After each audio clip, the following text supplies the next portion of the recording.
नमस्कार, आप देख रहे हैं हमारा खास कार्यक्रम 1 मिनट पूरी रिपोर्ट। मैं हूं आरती देशवाल और सबसे पहले हम बात करने वाले हैं यूक्रेन में छिड़ी जंग की। इस युद्ध के हालात और शांति के इंतजार में लगातार ये लग रहा है कि शांति वार्ता अंजाम तक पहुंचेगी, लेकिन जंग के हालात बद से बदतर हो रहे हैं। लेकिन अब एक तरफ तो अमेरिकी हथियारों की सप्लाई यूक्रेन को हो रही है, दूसरा यूक्रेन को कई यूरोपीय देश अब मदद दे रहे हैं। इन हालात में यूक्रेन के लोगों को लग रहा है कि यूक्रेन में हालात बहुत जल्द सामान्य होंगे। बड़ी संख्या में यूक्रेनी नागरिक एक बार फिर से अपने वतन लौट रहे हैं। रिपोर्ट। यूक्रेन में कई शहर खंडर हो गए हैं। मरने वालों का आंकड़ा लगातार बढ़ रहा है, लेकिन अब हैरान करने वाली खबर यूक्रेन से सामने आई है कि यूक्रेन के नागरिक अब अपने वतन वापसी कर रहे हैं। दरअसल पहले लग रहा था कि यूक्रेन को रूस कुछ ही हफ्तों में जीत लेगा, लेकिन इस बीच जंग लंबी खिंचती चली गई और यूक्रेन को अमेरिका का साथ मिला। अमेरिका के साथ साथ यूरोप के कई देशों ने यूक्रेन को सहयोग दिया और अब यूक्रेन के लोगों को आस है कि यूक्रेन में हालात सामान्य होंगे और इसी आस में यूक्रेन के लोग अब वतन वापसी कर रहे हैं। यूक्रेन की स्टेट बॉर्डर गार्ड सर्विस की एक रिपोर्ट में कहा गया कि 24 फरवरी से अभी तक 10 लाख से ज्यादा लोग यूक्रेन लौट आए हैं। यूक्रेनी मीडिया के अनुसार खार्किव में मरने वालों का आंकड़ा बढ़ रहा है, लेकिन यूक्रेन में महीनों से चल रही लड़ाई के बावजूद अब शांति की उम्मीद जगी है। फिलहाल अंतर्राष्ट्रीय स्तर पर जो हालात बन रहे हैं वो इशारा इसी ओर कर रहे हैं कि रूस को अब इस युद्ध में पीछे हटना होगा। तो युद्ध के हालातों की आए दिन डरा देने वाली तस्वीरें सामने आ रही हैं, लेकिन इसी बीच आस इसी बात को लेकर जगी है कि युद्ध का बहुत जल्द खात्मा होगा। कम से कम यूक्रेन के नागरिक तो यही मान रहे हैं, इसीलिए यूक्रेनी अपने वतन वापसी कर रहे हैं। चलिए खबरों में हम आगे बढ़ते हैं। श्री गुरु तेग बहादुर जी के 400वें प्रकाश पर्व के अवसर पर लाल किले में भव्य कार्यक्रम का आयोजन। बुधवार देर शाम केंद्रीय गृह मंत्री अमित शाह ने इस कार्यक्रम में शिरकत की। देखिए। केंद्रीय गृह मंत्री अमित शाह बुधवार को लाल किले में श्री गुरु तेग बहादुर के 400वें प्रकाश पर्व के अवसर पर आयोजित कार्यक्रम में शामिल हुए। शाह ने कहा कि लाल किले में आयोजित 9वें पातशाह श्री गुरु तेग बहादुर जी के 400वें प्रकाश पर्व को समर्पित अलौकिक समागम प्रधानमंत्री नरेंद्र मोदी की सिख गुरुओं के प्रति अटूट श्रद्धा का प्रतिबिंब है। मुझे इस ऐतिहासिक कार्यक्रम को संबोधित कर बेहद खुशी हो रही है। केंद्रीय गृह मंत्री ने कहा कि ये मेरा सौभाग्य है कि आज जब 9वें पातशाह श्री गुरु तेग बहादुर जी के 400वें प्रकाश पर्व को मनाया जा रहा है, तो देश भी अपनी आजादी की 75वीं सालगिरह मना रहा है। आजादी के 75वें साल में आज हम इस प्रांगण में बैठकर गुरु साहब की वाणी का श्रवण कर रहे हैं, जहां से कभी गुरु साहब को बलिदान करने का फतवा जारी किया गया था। केंद्रीय गृह मंत्री ने बताया कि प्रधानमंत्री नरेंद्र मोदी स्मारक सिक्का और डाक टिकट का विमोचन करेंगे। कल गुरु तेग बहादुर जी के जीवन पर गद्य पुस्तक का भी विमोचन किया जाएगा। और आज फिर एक कार्यक्रम है। ये कार्यक्रम बहुत महत्वपूर्ण है क्योंकि प्रधानमंत्री नरेंद्र मोदी इस मौके पर एक सिक्का और एक डाक टिकट भी जारी करने वाले हैं। खबरों में आगे बढ़ते हैं और अब हम बात करेंगे उत्तराखंड की। उत्तराखंड के मुख्यमंत्री पुष्कर सिंह धामी चंपावत से चुनाव लड़ने वाले हैं। ये अब साफ हो गया है। उनके लिए चंपावत के विधायक कैलाश चंद्र गहतोड़ी ने अपनी सीट खाली कर दी है। रिपोर्ट।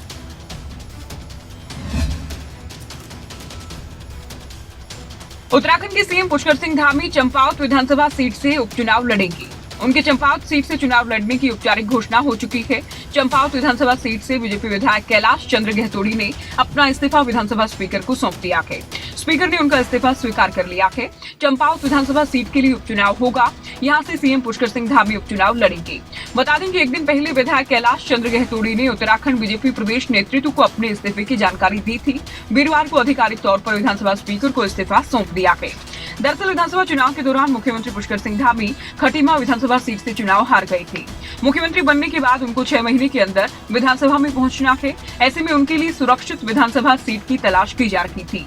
चंपावत विधायक कैलाश चंद्र गहतोड़ी ने सबसे पहले सीएम धामी को अपनी सीट छोड़ने का ऐलान किया था। हालांकि पार्टी के कुछ दूसरे विधायकों के साथ एक निर्दलीय और कांग्रेस के विधायक ने भी सीएम धामी के लिए सीट छोड़ने की बात कही थी।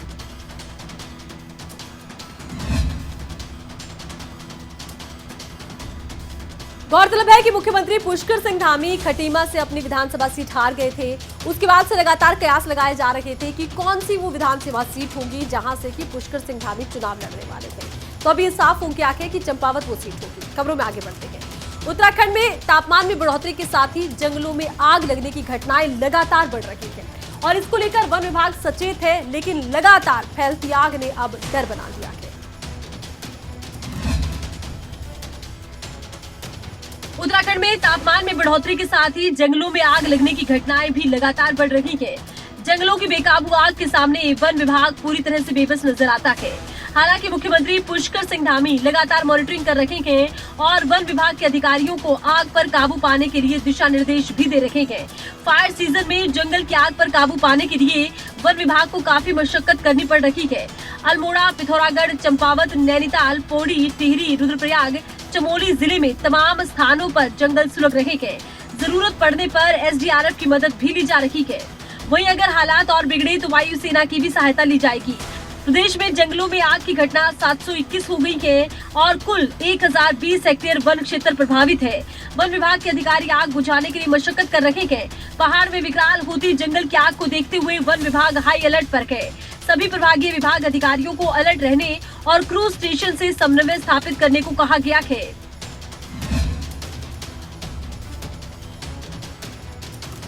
जंगलों की आग पर काबू पाने का प्रयास हो रहा है, लेकिन जंगलों की आग बुझाने में सबसे कारगर होती है बरसात। बरसात का इंतजार ग्रामीण कर रहे हैं। ग्रामीणों को भी डर है कि कहीं जंगलों की आग फैलते फैलते गांव तक ना पहुंच जाए। खबरों में आगे बढ़ते हैं। देश में कोरोना के आंकड़े एक बार फिर से बढ़ रहे हैं और साथ ही साथ चिंता बढ़ रही है। देश में कोरोना के आंकड़ों में 1000 के पार का ये उछाल डरा रहा है, तो वहीं हरियाणा में भी कोरोना के मामले अब रफ्तार पकड़ रखे हैं। सरकार और स्वास्थ्य विभाग इसके साथ ही टेंशन में आ गया है। 1 मिनट में पूरी रिपोर्ट देखिए। देश में कोरोना के मामले एक बार फिर से बढ़ने लगे हैं। 24 घंटे की अगर बात करें तो भारत में कोरोना के 2380 नए केस सामने आए हैं, जबकि 1231 लोग ठीक हुए हैं। इसके अलावा 56 लोगों की कोरोना के कारण मौत हो गई। इससे पहले मंगलवार को कोरोना के 2067 और सोमवार को 1247 मामले सामने आए थे। बताया जा रहा है कि भारत में डेली पॉजिटिविटी रेट 0.53% हो गया है। दिल्ली में भी कोरोना की रफ्तार बढ़ रही है। पिछले 24 घंटे की अगर बात करें तो राजधानी में कोरोना के 1009 मामले सामने आए। बुधवार को दिल्ली में कोरोना के 601 मामले सामने आए थे। पिछले कई दिनों से लगातार दिल्ली में कोरोना के बढ़ते मामले अब चिंता बढ़ा रहे हैं। दिल्ली में संक्रमण दर 5.70% हो चुकी है। अब चिंता की बात यह है कि 10 फरवरी के बाद राजधानी में एक बार फिर से मामले 1000 के पार हुए हैं। वहीं हरियाणा की अगर बात करें तो पिछले 24 घंटे में कोरोना के 310 केस सामने आए हैं, जिनमें से 225 केस गुरुग्राम से ही सामने आए। इससे पहले सोमवार को हरियाणा सरकार ने गुरुग्राम समेत 4 जिलों में मास्क अनिवार्य कर दिया था। हरियाणा के फरीदाबाद से भी 67 केस सामने आए हैं। राज्य में एक्टिव केस बढ़कर 1252 हो गए हैं। कोरोना के आंकड़े एक बार फिर से रफ्तार पकड़ रखे हैं और साथ ही साथ इस मौके पर बहुत ज्यादा जरूरी है कि देश और प्रदेश का हर नागरिक अपनी जिम्मेदारी समझे, कोरोना के प्रति सतर्क रखे, क्योंकि कोरोना की चौथी लहर को लेकर अब डर बन गया है। इसीलिए देश के कई राज्यों में एक बार फिर से सख्ती बढ़ाने को लेकर कुछ नियम बनाए गए हैं। खबरों में आगे बढ़ते हैं। हरियाणा के उप मुख्यमंत्री दुष्यंत चौटाला ने श्रम विभाग, उद्योग एवं वाणिज्य और अग्निशमन सेवाएं निदेशालय के वरिष्ठ अधिकारियों की एक बैठक की अध्यक्षता की। दुष्यंत चौटाला ने अधिकारियों को खास दिशा निर्देश इस मौके पर दिए हैं। देखिए। हरियाणा के उप मुख्यमंत्री दुष्यंत चौटाला के पास उद्योग एवं वाणिज्य विभाग का प्रभार भी है। ऐसे में दुष्यंत चौटाला ने श्रम विभाग, उद्योग एवं वाणिज्य और अग्निशमन सेवाएं निदेशालय के वरिष्ठ अधिकारियों की बैठक की अध्यक्षता की। उन्होंने अधिकारियों को निर्देश दिए कि वो प्रदेश के सभी उद्योगों के केमिकल स्टोरेज में अग्निशमन और गैस रिसाव से संबंधित सुरक्षा उपायों की जांच करें और इस संबंध में एक स्टैंडर्ड ऑपरेटिंग प्रोसीजर भी तैयार करें। उन्होंने कहा, संबंधित उद्योग अगले 60 दिन में अपनी सभी औपचारिकताएं पूरी कर लें और उसके बाद औचक निरीक्षण कर जांच शुरू कर दें। उन्होंने अधिकारियों को निर्देश दिए कि वो सभी जिलों में सूचना भेज दें कि जिन उद्योगों के पास किसी ईंधन या केमिकल का स्टोरेज है तो वो विभाग के पोर्टल पर अगले 60 दिनों में जानकारी अपलोड कर दें और साथ ही आगामी अग्निशमन सेवाएं निदेशालय से अग्निशमन की NOC लेना सुनिश्चित करें। उन्होंने शॉर्ट सर्किट से खेतों में, फसलों में आग लगने और दुकानों में सामान जलने के बढ़ते मामलों में बिजली विभाग के अधिकारियों को उक्त घटनाओं की जांच करने और भविष्य में रोक लगाने के लिए एहतियात कदम उठाने के निर्देश दिए। बहुत जरूरी है कि तमाम ऐसे स्थान जहां पर उद्योग चल रहे हैं या कोई दफ्तर है या कोई होटल है, वहां पर अग्निशमन विभाग की तरफ से जो निर्देश दिए गए हैं उनका पालन हो, क्योंकि आग लगने की स्थिति में बाहर जाने के रास्ते होने बहुत जरूरी है और अक्सर देखा जाता है कि इन मानकों की अनदेखी की जाती है। खबरों में आगे बढ़ते हैं। आतंकवादियों की ओर से सुरक्षा बलों पर गोलीबारी करने के बाद तलाशी अभियान में मुठभेड़ देखने को मिली, जिस दौरान एक आतंकी को ढेर कर दिया गया। वहीं सुरक्षा बल आतंकियों को मुंहतोड़ जवाब दे रहे हैं। रिपोर्ट। जम्मू कश्मीर के बारामूला में सुरक्षा बलों ने लश्कर-ए-तैयबा के एक आतंकी को मार गिराया। सुरक्षा बलों का ऑपरेशन जारी है। पुलिस और सुरक्षा बलों की संयुक्त टीम ने इलाके को घेर लिया। विशेष खुफिया जानकारी के आधार पर पुलिस और सुरक्षा बलों की टीम ने संयुक्त रूप से तलाशी अभियान शुरू किया। इस दौरान आतंकियों की ओर से फायरिंग की गई। सुरक्षा बलों और आतंकियों के बीच ये मुठभेड़ बारामूला के मालवा इलाके में हो रही है। मुठभेड़ के दौरान सुरक्षा बलों के 3 जवान घायल भी हुए। इस दौरान एक नागरिक के घायल होने की भी खबर सामने आई। वहीं एक पुलिस अधिकारी ने बताया कि उत्तर कश्मीर के बारामूला के मालवा इलाके में आतंकवादियों की मौजूदगी की सूचना मिली थी, जिसके बाद सुरक्षा बलों ने वहां घेराबंदी और तलाशी अभियान शुरू किया। जानकारी के मुताबिक जैसे ही सुरक्षा बल आतंकियों के छिपने वाली जगह पर पहुंचे तो अचानक गोलीबारी शुरू हो गई। सुरक्षा बलों के जवान इस फायरिंग की चपेट में आ गए, जिसमें 3 जवानों को मामूली चोटें आई। कश्मीर जोन पुलिस के मुताबिक बड़गांव पुलिस और सेना स्थिति को नियंत्रण करने के लिए मिलकर काम कर रही है। फिलहाल मुठभेड़ जारी है। जम्मू कश्मीर में आतंक के खिलाफ लगातार अभियान चलाया जा रहा है। इस बीच आतंकी गतिविधियां भी बढ़ती हुई नजर आ रही हैं, लेकिन फिलहाल प्रयास इसी बात को लेकर किया जा रहा है कि आतंकी घटनाओं को पूरी तरह से समाप्त किया जाए। खबरों में आगे बढ़ते हैं। केंद्र सरकार की ओर से आयोजित समर मीट में कृषि मंत्री जेपी दलाल ने शिरकत की। इस दौरान जेपी दलाल ने कहा कि हरियाणा राज्य प्रति व्यक्ति दूध के मामले में देश में दूसरे नंबर पर है। देखिए। गुजरात के नर्मदा जिले के केवड़िया में आत्मनिर्भर भारत के अंतर्गत केंद्र सरकार की ओर से आयोजित समर मीट में हरियाणा के कृषि एवं किसान कल्याण और पशुपालन एवं डेयरी मंत्री जेपी दलाल ने शिरकत की। इस दौरान जेपी दलाल ने कहा कि हरियाणा राज्य प्रति व्यक्ति दूध के मामलों में देश में दूसरे नंबर पर है। इस कार्यक्रम में केंद्रीय पशुपालन, मछली पालन और डेयरी विकास मंत्री पुरुषोत्तम रूपाला विशेष तौर पर शामिल हुए। उन्होंने कहा कि FMD की वैक्सीन को हरियाणा में सबसे पहले शुरू किया गया है और इस बीमारी से हरियाणा ने लगभग छुटकारा पा लिया है। उन्होंने कहा कि हरियाणा राज्य पशुओं में जेनेटिक इम्प्रूवमेंट की ओर पूरा ध्यान दे रहा है। इस अवसर पर उन्होंने पशुओं के स्वास्थ्य के संबंध में केंद्र सरकार से कोई नई स्कीम बनाने का आग्रह भी किया। उन्होंने पशुओं के स्वास्थ्य की जांच के लिए हरियाणा को 200 मोबाइल वैन देने की मांग भी की और कहा कि इससे पशुओं के स्वास्थ्य का परिदृश्य बदल जाएगा। पशुधन क्रेडिट कार्ड के संबंध में उन्होंने संशोधन करने और इसे और ज्यादा व्यवहारिक बनाए जाने का आग्रह किया। पशुधन किसी भी किसान के लिए उतना ही महत्वपूर्ण है जितना उसकी जमीन होती है, जितना उसका अन्न होता है। अब देखना होगा केंद्र की तरफ से, राज्य सरकार की तरफ से जितनी भी योजनाएं पशुधन के लिए चलाई जा रही है, उसका सीधा लाभ किसान तक कितना पहुंचता है। खबरों में आगे बढ़ते हैं। हरियाणा के शहरी निकाय मंत्री कमल गुप्ता ने हरियाणा कांग्रेस और पंजाब सरकार पर निशाना साधा है। क्या कुछ उनकी तरफ से कहा गया है, 1 मिनट की इस पूरी रिपोर्ट में देखिए। हरियाणा के शहरी निकाय मंत्री कमल गुप्ता ने यमुनानगर दौरे के दौरान कहा कि हरियाणा सरकार नगर पालिकाओं और नगर परिषद के चुनाव के लिए पूरी तरह से तैयार है। चुनाव आयोग जब चाहे चुनाव करवा सकता है। साथ ही कहा कि ये चुनाव पार्टी सिंबल पर लड़ेगी या फिर नहीं, ये समय आने पर पता चलेगा। उन्होंने कहा कि हरियाणा में करीब 1300 कॉलोनी अवैध हैं, जिनमें से 840 शहरी इलाकों में हैं। उन्हें रेगुलर करने का प्रयास जारी है। कमल गुप्ता ने पंजाब में आप सरकार पर निशाना साधा और कहा कि पंजाब में सब चीजें फ्री कर दी गई है और अगले ही दिन पीएम से मदद मांगने पहुंच गए। उन्होंने कहा कि उन्हें पैसा मैनेज करना चाहिए, इनकम बनानी चाहिए। ऐसे फर्जी फैसलों से शासन नहीं चलता। पंजाब में अगले दिन ही प्रधानमंत्री जी के पास पहुंच गए कि हमें 1 लाख करोड़ रुपए दो। मैनेज करो भाई, अपनी इनकम लाओ। ऐसे फर्जी ढकोसलों से और फर्जी ग्लैबिलिटी से थोड़ी रात चलेगा, पता लग जाएगा 1 साल। देखना ये होगा कि कमल गुप्ता के कटाक्ष पर आम आदमी पार्टी की ओर से क्या प्रतिक्रिया आती है। तो न केवल कमल गुप्ता ने कांग्रेस पर निशाना साधा, बल्कि पंजाब सरकार को भी आड़े हाथों लिया है। और इसी के साथ ही खबरों में हम आगे बढ़ते हैं।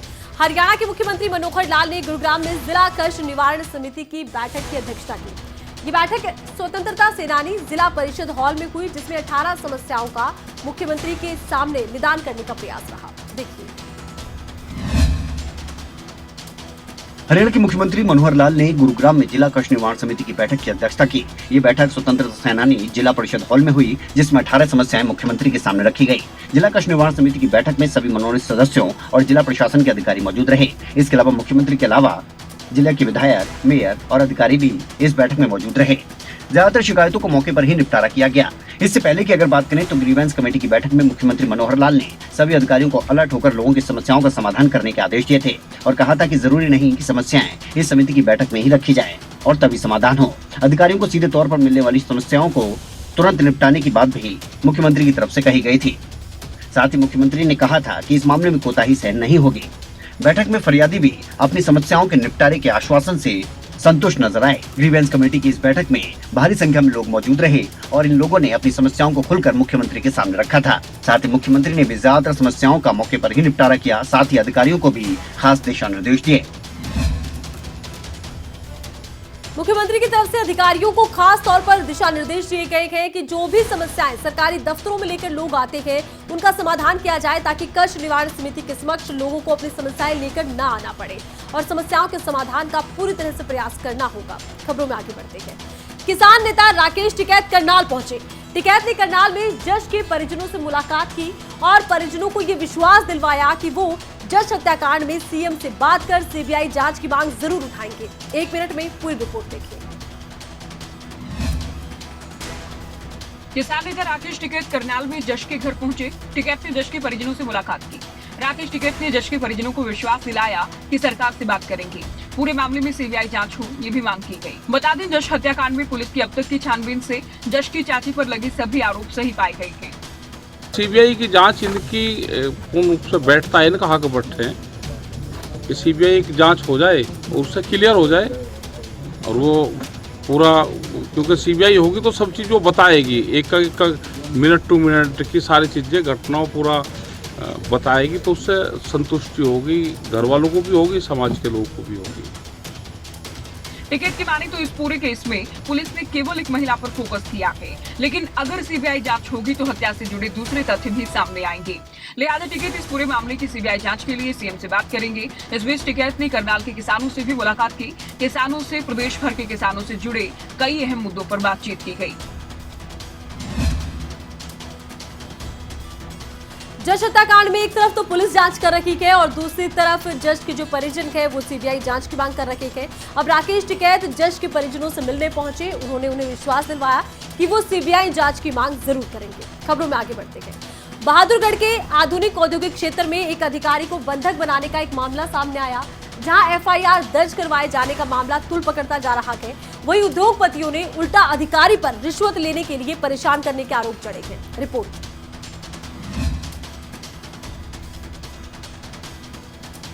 अधिकारी को बंधक बनाने के मामले में पुलिस ने फैक्ट्री मालिक के खिलाफ एफआईआर दर्ज करी है, लेकिन उद्योगपतियों का कहना है कि एफआईआर गलत है और शिकायत भी झूठी है। करीब 70 उद्योगपतियों ने इकट्ठा होकर पुलिस चौकी में झूठी शिकायत पर विरोध दर्ज करवाया। फैक्ट्री मालिक को पीड़ित बताते हुए उद्योगपतियों का कहना है कि सीपीसीबी का वैज्ञानिक पैसे मांगने के लिए झूठा दबाव बनाता था। तो पैसे मांगता है फैक्ट्री वाला स्कूल खुल रहा। पहले भी अक्टूबर 2021 से मोटा मोटी बहुत सारी फैक्ट्रियों से लाख, किसी से 2 लाख रुपए ऐसे लेता रहा। मेरे पास बकायदा नाम उन फैक्ट्रियों के, मैं खुद एफिडेविट टेंडर कर सकता हूँ कि 20 बंदे ने इस फैक्ट्री से इतने पैसे दिए हैं। मैंने अपने हाथ से खुद पैसे दिए थे, मेरे पास पैसे पकड़ाइए भी कहा, ये इस तरह का बंदा ये तो। वहीं अगर केंद्रीय प्रदूषण नियंत्रण बोर्ड के वैज्ञानिक यतीन्द्र नाथ मिश्रा की शिकायत की बात करें तो उन्होंने शिकायत में बताया कि वो फैक्ट्री नंबर 708 में निरीक्षण के लिए गए थे, लेकिन वहां उनके साथ बुरा बर्ताव किया गया, निरीक्षण नहीं करने दिया गया और उन्हें एक जगह बैठाकर घेर लिया गया, जिसके बाद एसडीएम और पुलिस मौके पर पहुंचे। फिलहाल पुलिस जांच की बात कह रही है। अब जांच के बाद ही साफ हो पाएगा कि किसके आरोप सही है। खबरों में आगे बढ़ते हैं। हरियाणा में पराली जलाने की समस्या का 2 युवाओं ने समाधान निकाला। ये विकल्प क्या है और ये प्रक्रिया क्या है, 1 मिनट की इस पूरी रिपोर्ट में देखिए।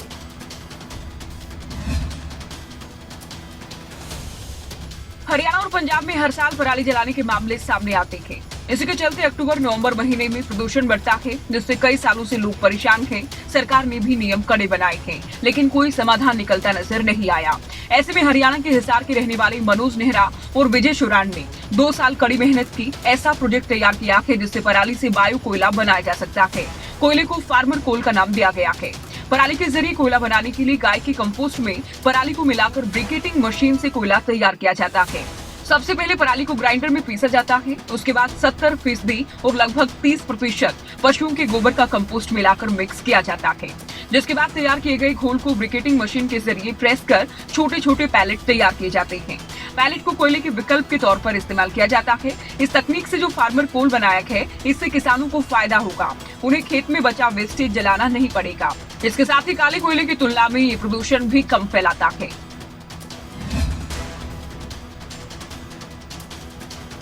अब देखना होगा किसान इससे कितना फायदा उठा पाते हैं। खबरों में आगे बढ़ते हैं और अब हम बात करते हैं रायपुर की, जहां पर सीएम भूपेश बघेल ने पशु पालकों को गोठान समितियों और महिला समूहों को 6 करोड़ रुपए से ज्यादा का भुगतान किया है। रिपोर्ट।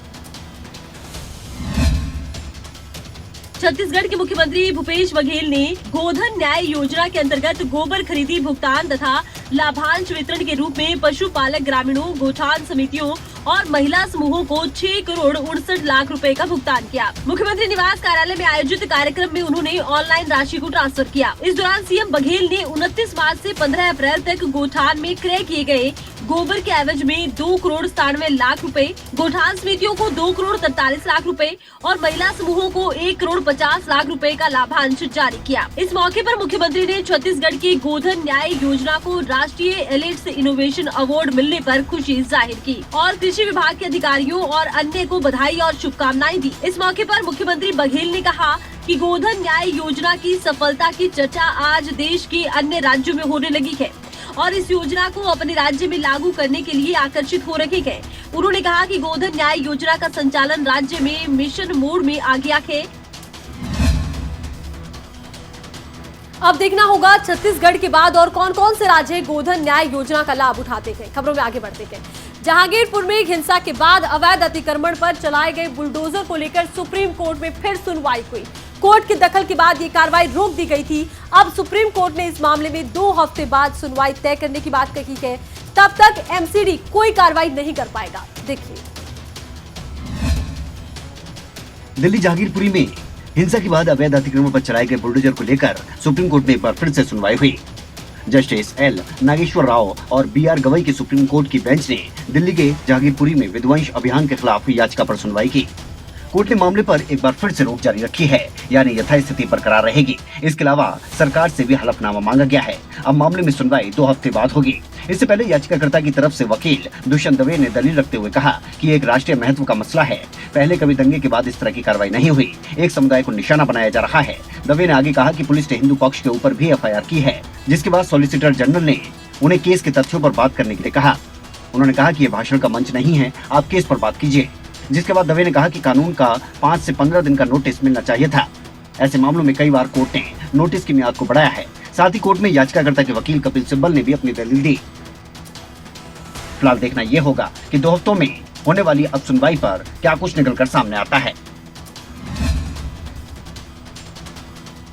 तो कोर्ट की सुनवाई के साथ ये तो साफ हो गया कि फिलहाल अवैध निर्माण पर पीला पंजा नहीं चलेगा। आने वाले दिनों में ही साफ होगा कि केस की दिशा क्या रहती है। इसी के साथ ही हमारे खास कार्यक्रम 1 मिनट पूरी रिपोर्ट में बस इतना ही। अपना बहुत ख्याल रखिए और देखते रहिए खबरें अभी तक। जय हिंद।